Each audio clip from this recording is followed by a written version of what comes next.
morning. Thank you very much for coming.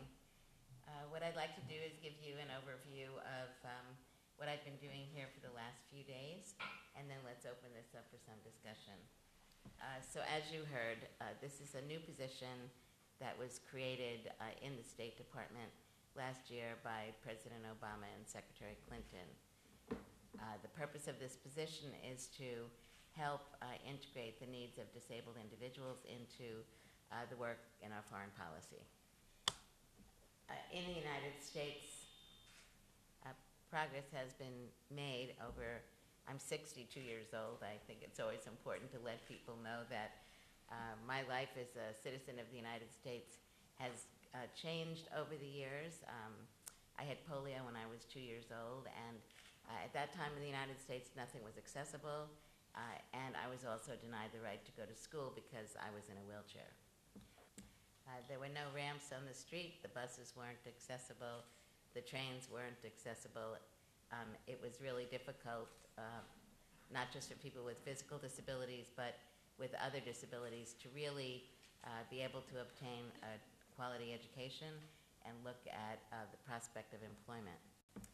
We've worked over the last 40 to 50 years on the development of many different pieces of legislation, both collaboratively with the government and helping to strengthen civil society in the United States, both organizations of disabled individuals and parents.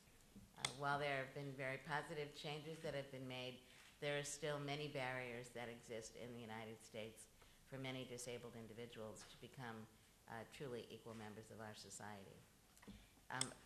This is my third day here in Algeria, and I must say it's been a wonderful experience for me to have the opportunity to meet with different government officials. We've met with the Ministry of Foreign Affairs, the Minister of National Education, the Minister of National Solidarity and Families, and I was extremely pleased with the openness of the discussions and, in my view, the commitment of the government of Algeria to wish to continue to move forward on making progress to improve the quality of life for disabled children and adults in the country. We had discussions to look at areas of cooperation and collaboration, which focused in areas of accessibility, to share information on what we have been doing to make the physical environment and public transportation accessible in the United States, and to also work in areas of education, looking at issues of teacher training, and there was a particular interest also in the area of working with children who have autism. But I think generally speaking, the discussions around education were to share information, to help strengthen teaching, and to be able to look at continuing to improve educational opportunities for children with different types of disabilities. Another area that we discussed is in the area of statistics. The government is looking, as I understand it, at the gathering of information, better statistics on the number of disabled people in Algeria, and we agreed that we would share some information on an international group that was started by the UN Statistical Agency and has been working on the development of questions that would help Algeria look at getting a clearer understanding of the number of disabled people in the country. Just first a minute to say that when we look at issues of disability, who are disabled people, we're not just talking about people who have visible disabilities. So yes, of course, people with various forms of physical disabilities that are brought about for various reasons, people who are blind and deaf-blind, but we're also talking about people who have mental health disabilities, so depression, people with diabetes, people with epilepsy, people who may have been injured in the world of work and have significant back problems, people injured through vehicular incidences and traffic accidents.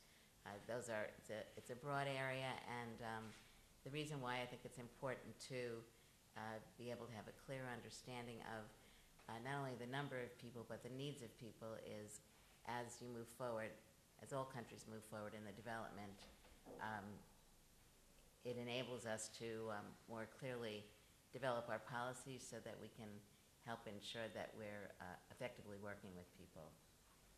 And Algeria has ratified the UN Convention on the Rights of Persons with Disabilities, which is very important because Algeria is making a very positive statement to the world that it wants to ensure that disabled people can, in fact, become members of their communities. And from the civil society perspective, from the perspective of the disability organizations, it's obviously also something which is very important. And there will be trainings, actually, that some of you may want to get more information about in November, where disabled people and family members will be receiving information on the convention and how to work cooperatively with the government to develop the procedures to implement the convention. So maybe we could open this up for questions and discussion. The gentleman is from the Le Quotidien Darna newspaper, and the question is about what's the process that resulted in your position being created?